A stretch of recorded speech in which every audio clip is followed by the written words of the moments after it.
За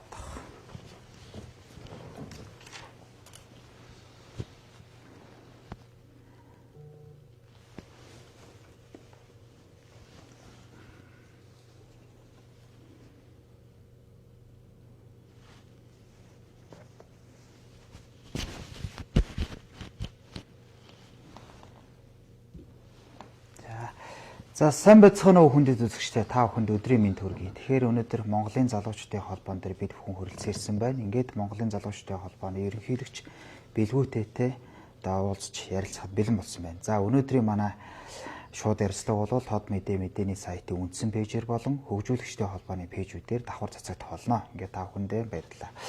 За сайн байна уу та? Сайн байна уу? За сайхан үлдэж байна уу? Тавдаг сайхан үлдэж байна, сайхан үлдэж байна уу? Ажил талбар өндөр байна уу? Өндөр байна. За таны ажил өндөр. Тавдаг сайхан байна. За хоёулаа Монголын залуучдын холбоо гэдэг энэ том айл. Ялангуяа одоо дээр үед бол Монголын социалист залуучдын эвлэл гэж байсан. Монголын хувьсгал залуучдын эвлэл. За тэгээд Монголын үйлдвэрчний эвлэлч гэдэг юм уу те. Монголын орчуудын эвлэлийн хорооч гэдэг юм ингээд маш олон ийм бүтцтэй ийм том байгууллагууд байлаа л да. За яг өнөөдөр ингээд үйл ажиллагаа явуулж байгаа нь бас мэдээж танай холбоо. Гэхдээ энэ дээр бол бас одоо хар үгээр хэлбэл дампуурсан, тийм үү, алга болсон ч гэдэг юм ингээд зөндөө холбоодод байдаг. За яг хоёулаа яриагаан сонирхолтой байх үүднээс зүгээр ингэж асууя л та. Та Монголын залуучдын холбооны ерөнхийлөгчөөр хизээ томилогдов, тийм үү? За хэд доор хурлаасаа томилогдов, тийм? Томилогдох шинжээ сонгож байгаа, тийм. Тэгээд ямар эрх үүрэг ирэн хэрэгжүүлт юм бэ? Залуучдын холбооны ерөнхийлөгч гэдэг. За эндээс хэрэг. За Монголын залуучдын холбоо бол 1921 онд одоо тухайн үеийн залуучуудын итгэх санаачлагаар байгуулагдсан. Өдгөө ингээд 104 жил үйл ажиллагаа явуулж байгаа залуучуудын одоо оролцоо идэвх санаачлагч дээр тулгуурлан нийгэм залуучдын өмнө тулгамдж байгаа асуудлыг шийдвэрлэх зорилготой ийм л одоо олон нийтийн эрзний нийгмийн байгууллага. Тэгээ миний хувьд бол 2024 оны 1-р сарын 19-ний өдөр одоо Монголын залуучдын холбооны өдөр зөвлөлийн шаардлагаар хуралдсан. Ээлжид бас сэтгүүрийн хурлаар одоо ерхийлөгчөөр сонгогдсон. За тэр цагаас хойш одоо залуучдынхаа төлөө мөн одоо залуучдын холбооны өнгөрсөн одоо ирээдүг одоо тодорхойлох бүтцээ үйл ажиллагаагаа сэргээх чиглэлээр олон талд ажлуудыг санаачлан хэрэгжүүлж ажиллаж байна. Тийм. Тэгэхээр яг хоёул ингэж ярил л да. Одоо яг манай энэ ярилцлагын одоо сэдэв бол шууд ба шудраг гэж юм л да. Тэгээ яг бид хэд бол зүгээр яг энгийн сайхан болж байгаа процессыг зүгээр нийгэмд зөв ойлголт өгөх ийм л зорилготой юм. Тэр яг сайн нэг юм акц боллоо шүү дээ. За ялангуяа энэ хууль зүйн сайд алтан гэрэл хууль зүйн сайд болсны дараагаар арчс намын залуучуудын залуучдын холбоо гэдэг байгууллагыг аваад өгчлөө. Энэ чинь ерөөсөө нэг намаараа явж идэг ийм л зүйлээ. За хууль зүйн одоо хууль зүйн яамны хайраа бол энэ улсын бүртгэлийн газар мазар байдаг ч гэдэг юм уу те. Нөгөө тамга тэмдэгний марга байна ч гэдэг юм уу те. Яг хөө дээр нөгөө акц болсон та тэрээс үүдэлтэй нийгэмийн ойлголт үүссэн. Та энийг тайлбарлаад өгч. За яг одоо Монголын залуучдын холбоо олон нийтийн байгууллага. Энэ одоо холбоонд 21 аймаг 9 дүүрэг те байгууллагууд дээр салбар зөвлөл, байнгын хороод хэмжлэн маш олон одоо салбар байгууллагууд байгаа. Тэгээ энэ салбар байгууллагуудад одоо нийгмийн өнгө төрх болсон олон одоо 100 залуучууд байгаа. Тэр залуучууд маань одоо улс төрийн сонголтын хувьд, ажил мэргэжлийн хувьд, нийгмийн давхаргын хувьд бүхий л одоо ангилалд хамаарч байгаа. Тэгээд миний хувьд бол одоо юу гэдгийг хэсэг нөхдөө Монголын залуучдын холбоог одоо улс төржүүлж аль нэг нам улс төрийн одоо акц тэ нэрийг барьж тэрнтэй хамааралтай мэтээр олон нийтэд мэдээлэл хийсэнд бол одоо харамсч байна. Бид бол Монголын залуучдын холбооны өдөр зөвлөлөөс зарласан их хурлаар тэ миний би сонгогдоод бүтэн 11 сарын хугацаанд бол улсын бүртгэлийн байгууллагт бүртгэгдэж чадаагүй. За нам журмынхын дагуу, хуулийнхын дагуу одоо тэ бичгээр болон одоо хуулийн дагуу харилцаж за бүртгэл хийгдсэн. Бүртгэл хийгдсэний дараа энэхүү акц болсон. Тэгэхдээ Монголын залуучдын холбооны одоо өдөртмийн үйл ажиллагаа энэ байгууллагт өмнө байсан одоо ч байгаа залуучууд манай салбарын удирдлагууд тэ бүтэц бүрэлдэхүүн маань хэвийн үйл ажиллагаа явуулж ажиллаж байгаа. За хоёулаа ингэж ярил л да. Бас нэг бүтэцгэд хоёулын төв ярьсан. Зөвөр яг миний анзаарч байгаагаар бол бид ерөнхийлөгчтэй байсан байгаагүй бол одоо наад захын жишээ шүү дээ. Тэгэхээр энэ бүтцээ ер нь хамгийн сүүлд хизээ өөрчлөв те. Мөнх бот дарган үед бол нэг бүр нэг тийм үндэсний хэмжээний нэг цуглуулад те хурал хийжсэн санагдаж байна те. Тэгэхээр та бүхний бүтэц одоо яг ямар вэ? За бүтцийн хувьд бол мэдээж одоо 2022 оны хүртэл Монголын залуучуудтай холбоо тодорхой дэд ерөнхийлөгчтэй үйл ажиллагаа явуулж ирсэн. Тэгээ 22 онд одоо болсон 8 дугаар их хурал, за тэрний өмнөх 7 дугаар их хурлаар бид нар дэд ерөнхийлөгчгүй өдөр зөвлөлийн 32 гишүүн, өдөр зөвлөлийн дарга бөгөөд ерөнхийлөгчгээ ингээ удирдлагын баг нь одоо 33 хүний бүрэлдэхүүнтэй. За түүний дээр одоо 339 гишүүнтэй үндэсний залуучдын зөвлөл.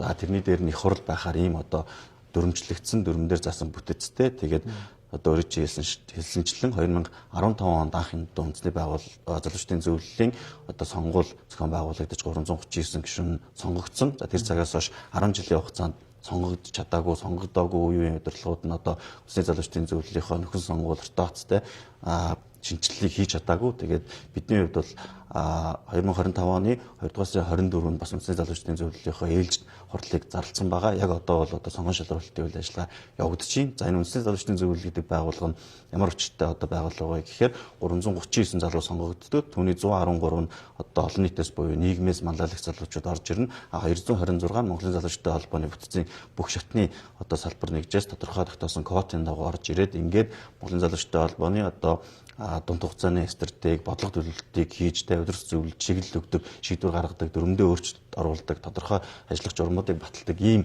одоо хурал. Тэгэхээр одоо энэ хурлын бэлтгэл ажлыг бид бас хийгээд явж байна. Тэгэхээр одоо тийм тодорхойлж хэлбэл одоо яг ингэж байна шүү дээ. За тэр нийгмийн төлөөлөл гэдэг чиг сонирхолтой байгаа юм л да. Чи нөр жагар магар байгаад байдаг юм тий. За окей. За хамгийн нэг чухал асуудал бас байдаг. Энэ би түрүү ярьлаа шүү дээ. Энэ тамга тэмдэгний маргаан, ер нь энэ залуучдын холбооны хоорондоо дотоод арчил гэж ярих уу тий. Зарим нь бол хагарал гэж ярина тий. Тэгэхээр энэ дээр нэг ийм асуудал байдаг. Энэ залуучдын холбоо гэдэг чинь хэр өмч хөрөнгөтэй байгууллага юм бэ? Энэ өмч хөрөнгнөөс болж ижил энэ хэд чинь хоорондоо үзээд байдаг гэдэг. Тэгэхээр энэ дээр ер нь ямар өмч хөрөнгөтэй байгууллага вэ? За яг одоо өмнөх түүх ярих юм бол Монголын Улс залуучдын эвлэлтэй СМВ-с одоо өвлж авсан гэдэг юм уу холбооны одоо өмчлөл байсан маш олон хөрөнгүүд байдаг. За энэ тухай бид нар бас олон нийтэд мэдээлж одоо үнэн бодиттой орон шударгаар нь те ямар өмч хөрөнгийн хин хаана алга хийсэн бэ гэдэг мэдээллүүдийг цацах гад бэлдэж байгаа. За яг одоогийн байдлаар бол Монголын залуучдын холбооны 4 давхар саарал байшингаас өөр өмч хөрөнгө байхгүй. За энэ саарал байшингийн буюу одоо 4 давхар байшингийн 1 3 4 дугаар давхрыг бид бол тодорхой одоо тэ залуучдын төлөө мөн одоо үйлчлэгээний байгууллагуудад тэ олон нийтийн төлөө нэмийн байгууллагуудад айлуулах түрээсэлж тэр түрээсийн орлогоороо ашиглалтын зардал болон өдөртмийн одоо үйл ажиллагаа явуулж байгаа ажилтнуудаа цалин тавих байдлаар одоо санхүүжилтэд бүрдүүлж ажилладаг. Тэгэхээр Монголын залуучдын холбооны энэ 4 давхар байшингаас өөр өмч хөрөнгө одоогоор бол Монголын залуучдын холбоонд байхгүй гэж ойлгож байна. Хэрвээ ноц зөвшөөрөл одоо та бүхэн тэрийг хэд метр квадрат хэдэв төрөсдөг? 35,000 метр квадрат нь 35,000. Түрээсийн орлогынх нь за өвөл бол нөгөө цахилгаан дулаан буюу ашиглалтын зардал өндөр байдагтай холбоотой 40-50% ашиглалтын зардал байдаг. За зуны хугацаанд бол харьцангуй бага. Тэгээд одоо юу гэдэг ашиглалтын цалин 50, бусад одоо үлдсэн үйл ажиллагаа үлдсэн орлогоороо бид нар одоо зарим шаардлагатай үйл ажиллагаагаа санхүүжүүлэх байдлаар л явдаг.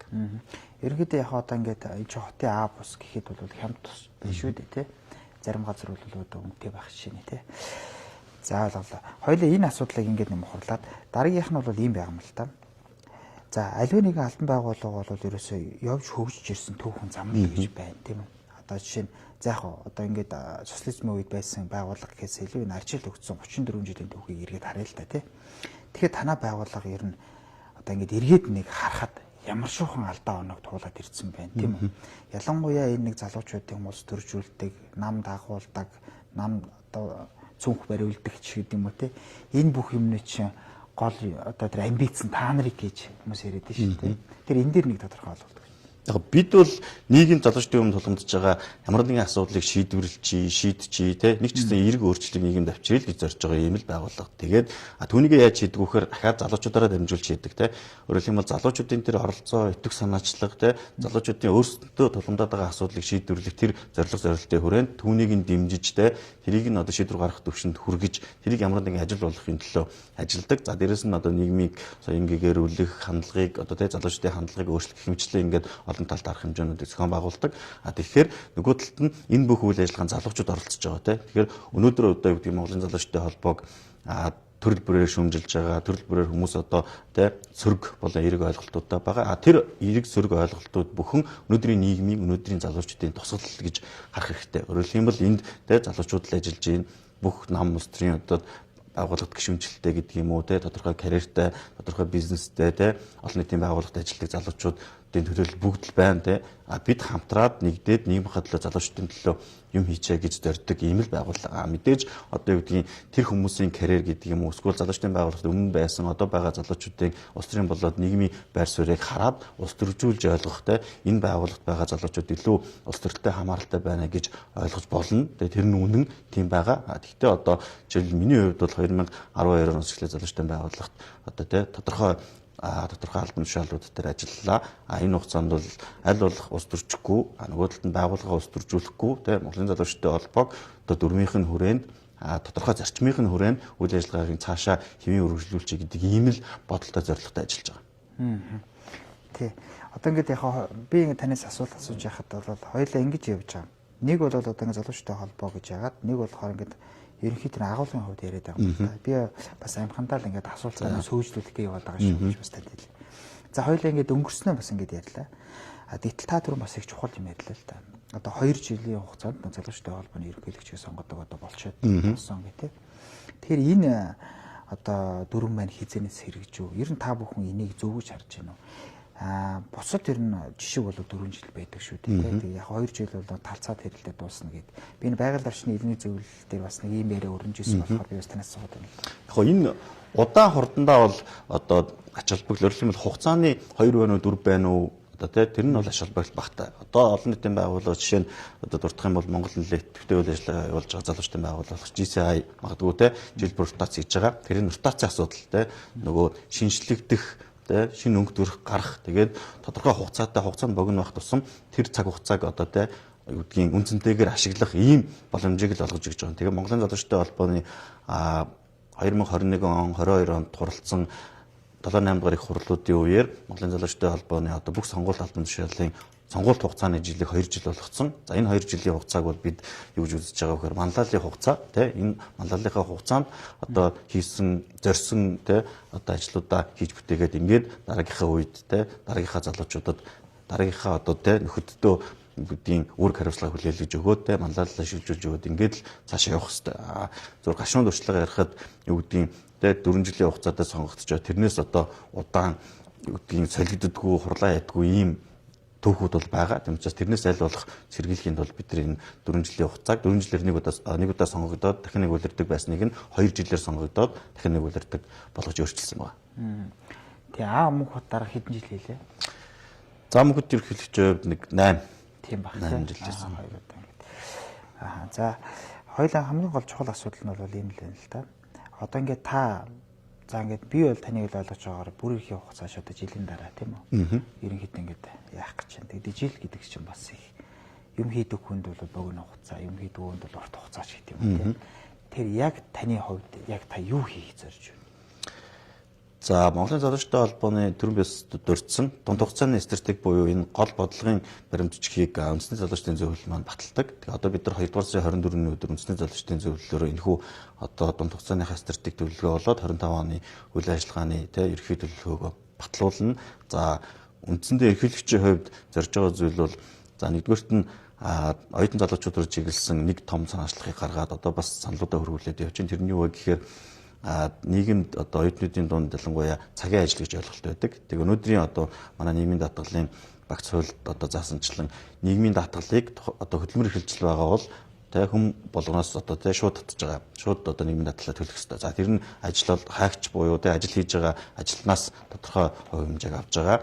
Ажил олгогчоос бас хувь хэмжээ авж байгаа. Энэтэй холбоотой нөгөө одоо авж байгаа цалингаа бүтэн авчи чимтгэл төлөхөөс татгалзъя гэсэн оюутан залуучууд нөгөө талд нь ажил олгогч нь бас зарлаа амны гэсэн ийм одоо хэрэгцээ байгаа учраас нуун дарагдуулдаг хоорондоо тохироод ингээд тэр үйл ажиллагааг явуулцдаг гэтэл тухайн одоо ажил дээр нь ослын гэдэг юм уу ажлын байрнаас шалтгаалсан эрсдлүүд үүсэж байгаа тэр эрсдлүүдийг тэр ажил хийж байгаа оюутан залуучууд маань хариуцаад дагаад явдаг ийм одоо бодит кейс байгаа. Тэгээ энэтэй холбоотой бид нар гэр бүл нэмийн хамгааллын яам руу тодорхой санал хөргүүлсэн байгаа. Тэрний юу гэхээр оюутан залуучуудыг ялангуяа оюутнуудыг тодорхой цагаар хөдөлмөр эхэлж байгаа бол нийгмийн даатгалаас чөлөөлж өгөөч. Нэгдүгээрт нь хоёрдугаарт нь нийгмийн даатгалаас чөлөөлөлөөгээд тухайн хүмүүст бас эрсдэл учирж байгаа. Тийм учраас тэр эрсдлийг хаах зорилгоор үйлдвэрлэлийн осол гэмтлийн даатгал гэж байгаа. Тэр нь бол 3% байдаг. Тэрийг нь одоо ажил олгогч байгууллагуудаар төлөвлөлээд тухайн одоо ажил хийж байгаа залуу эрсдэлд орох юм бол одоо нөхөө олгоор авдаг ийм тогтолцоог бүрдүүлж өгөөч гэдэг ийм хүсэлтийг тавьсан. За энийг бас бид нар хуулийн өөрчлөлт оруулах